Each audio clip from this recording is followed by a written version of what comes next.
This week, we're talking about desire, alignment, and obligation. You are listening to Love Your Job Before You Leave It, the podcast for ambitious, high-achieving women who are ready to stop feeling stressed about work and kiss burnout goodbye forever. Whether you're starting a business or staying in your day job, this show will give you the coaching and guidance you need to start loving your work today. Here's your host, career coach Corey Lynn.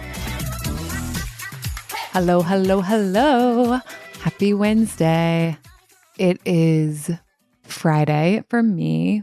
I know it's Wednesday for you, but it's Friday for me when I'm recording this.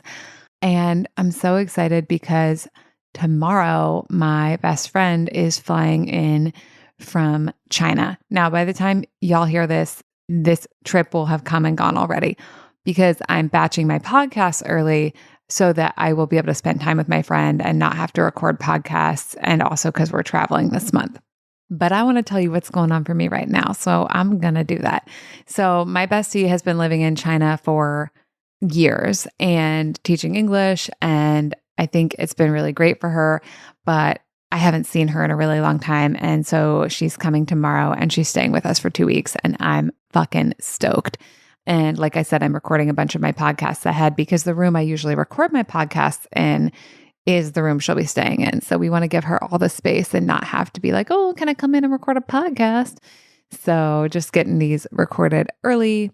And I also have so many things I want to talk to y'all about right now. So it feels easy right now to record all these podcasts, and that's fun. And I want to take advantage of that because creativity ebbs and flows, and the things I want to talk about ebb and flow. So I kind of always am keeping a tally of things to record podcasts on. But when I'm feeling really talky, really in the podcasty mood, it's fun to record a bunch and kind of capture and take advantage of that feeling or state, which kind of relates to what we're going to talk about today. Today, we're talking about desire, alignment, and obligation. And I think this is going to be really interesting, and I think it's going to be really helpful for you as well. So something that comes up a lot in coaching is I want to do this thing, but I don't ever do it. Or I want to do this thing, but I don't feel motivated. Or I want to do this thing, but when I sit down to do it, I don't want to do it. Or I want to do this thing, but instead of sitting down to do it, I do all this other shit that I kind of don't want to be doing, like scrolling Instagram or, watching 78 Netflix shows in a row. Or some of y'all do what I call procrasti-working, right? Where you're oh, I want to do this thing, but instead I'll do all this other productive shit. I'll do all these loads of laundry and unload the dishwasher and load the dishwasher, but not do the thing you actually really want to do. Maybe sit down and write your novel or whatever it is for you. And so I think a lot of us think a lot about what do I want to do? And we think a lot about what should I do? And I think fewer of us, or less of the time, are we talking about what's in alignment? What's in alignment with my goals? What's in alignment with the kind of person I want to be? What's in alignment with the kind of a life I want to live? And I think the frame of alignment can be a really, really helpful and beneficial one. So let's take an easy example. So a lot of us want to get up early, but when it's time to get up early, we do not want to get up early. And listen, I understand because I wake up before my alarm sometimes and I'm just laying there and it's all cozy and it's warm in the covers, but it's going to be cold outside of the covers. So even though there might be part of me that wants to get out of bed because I want to go take a walk, or I want to go take a bike ride, or I want to, do my physical therapy exercises, there's this other part of me that does not want to get out of bed, right? I've talked about this before, and sometimes I call it in the moment brain, right? Planning brain is we should get up at 5, but in the moment brain is fuck you, I'm going to stay in bed, right? And so when we have this desire where the desire wants to do multiple different things, it can be kind of confusing, right? We're if I want to get up so bad, why do I also not want to get up? And that's part of why I think this framework of desire versus alignment can be so useful, right? So in the moment, desire is often going to be to not expend energy.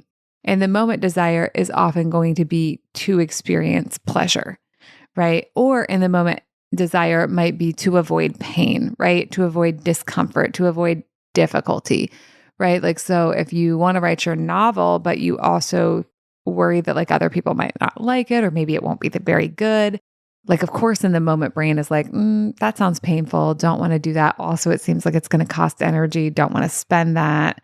What if we watch TikToks instead? Right.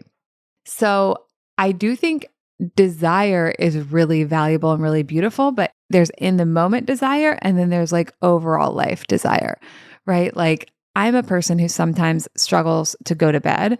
And so in the moment desire might say, stay up, like let's keep playing or whatever. Overall life desire, which is kind of that alignment piece, that overall desire is like, I want that 8 to 10 hours of sleep.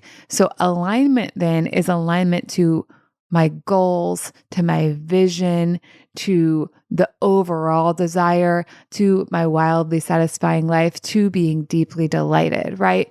Versus in the moment desire is just like, usually like what would be convenient, what would be easy, what's going to feel the most good or the least bad right now. Okay, but this podcast is also about obligation. So when I was originally conceiving of this podcast, it was just going to be desire versus alignment. And I was telling Alex about it. And she was like, what about obligation? And I was like, oh, that's brilliant. Because so many people do things out of obligation also, right? They're like, I have to, or I should, right? I think should is actually what she said. What about the word should?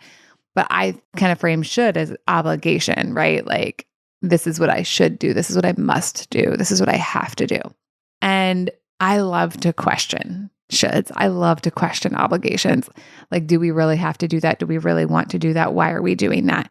But I think it's like another layer into the framing, right? It's like in any given moment, there's what in the moment desire wants to do. There's what actually aligns to who you want to be and the kind of life you want to live. And then there's what you feel compelled to do because of obligation, right? And like, where does that obligation come from? A lot of it comes from how you were socialized in your family and what you were taught by your like specific parents, but it can also come from how you were socialized in our culture at large and like what you were taught by society. And it can also come from like what area of the country you grew up in or like what books and media you consumed, right? We all have different ideas about what we should do, but should is about obligation. It's not about your desire and it's not about alignment. Well, actually, sometimes it kind of is about alignment, I guess. I hadn't thought this through before the podcast, but like, let's go there. We love to just like think on the fly. So yeah, if you have certain goals and visions, your brain actually might come in with should, like, if you want to feel good at 5 a.m, you should go to bed. The thing is, the word should for me often makes me feel resentful. Like often I feel like someone's putting something on me, right? Someone's making demands of me, even if it's like me.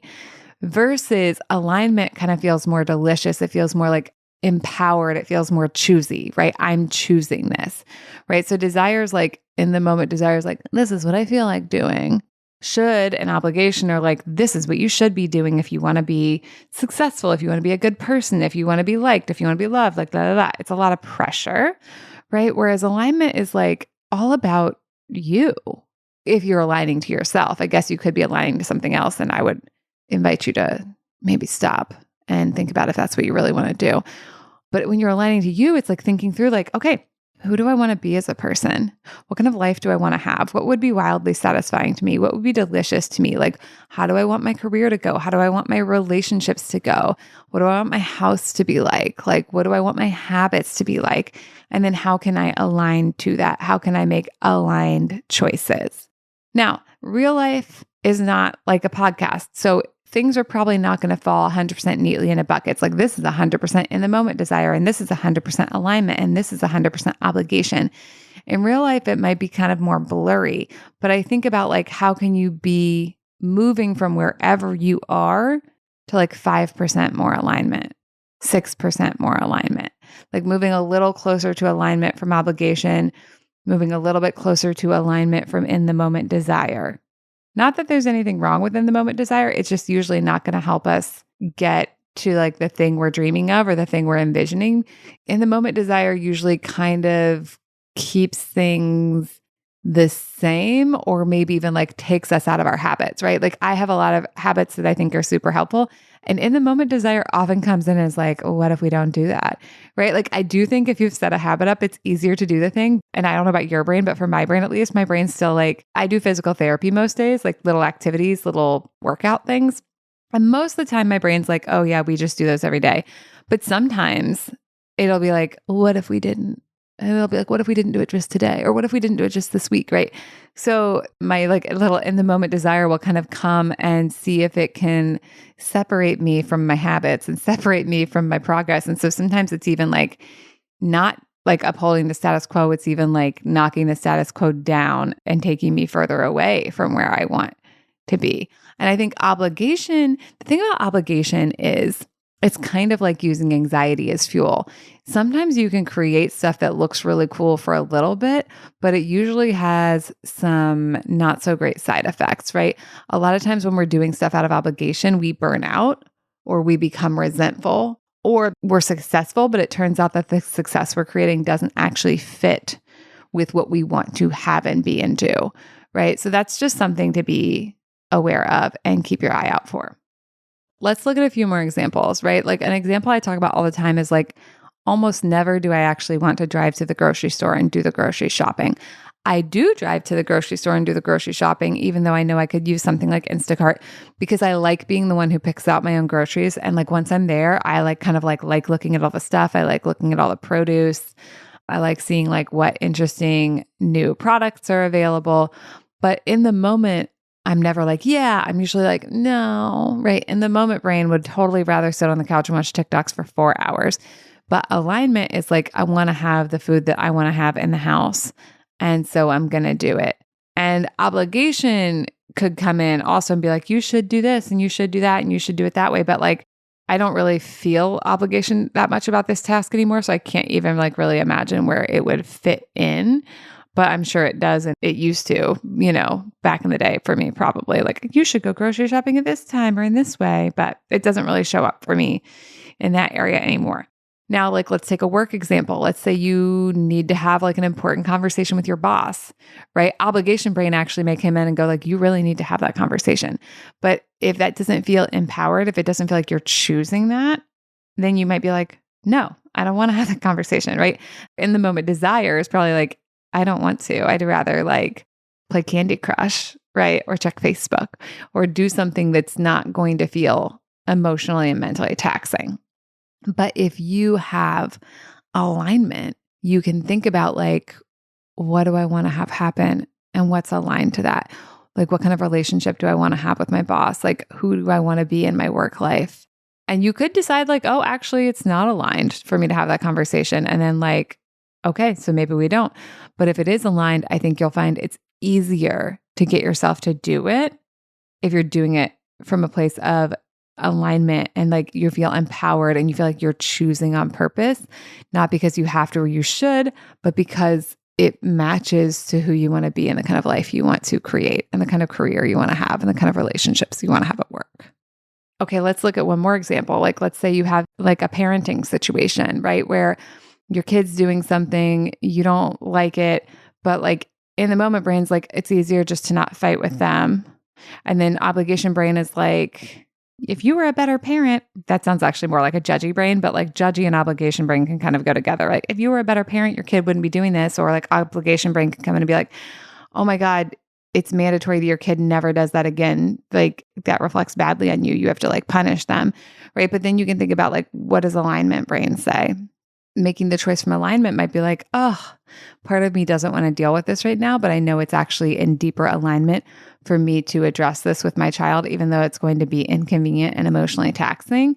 And I'm going to address it with love and care because that's in alignment versus just like, that obligation brain might be just trying to like shut down the kid's behavior, which a lot of us were parented in that way where we were parented to shut down the behavior, but then like the parent just didn't see that behavior anymore. It didn't teach us as the children, like how to actually handle things differently. So if you're in alignment, you might be choosing a different like style of parenting or a different style of engaging with your child about unwanted behavior that they're displaying. Okay, so you have lots of examples.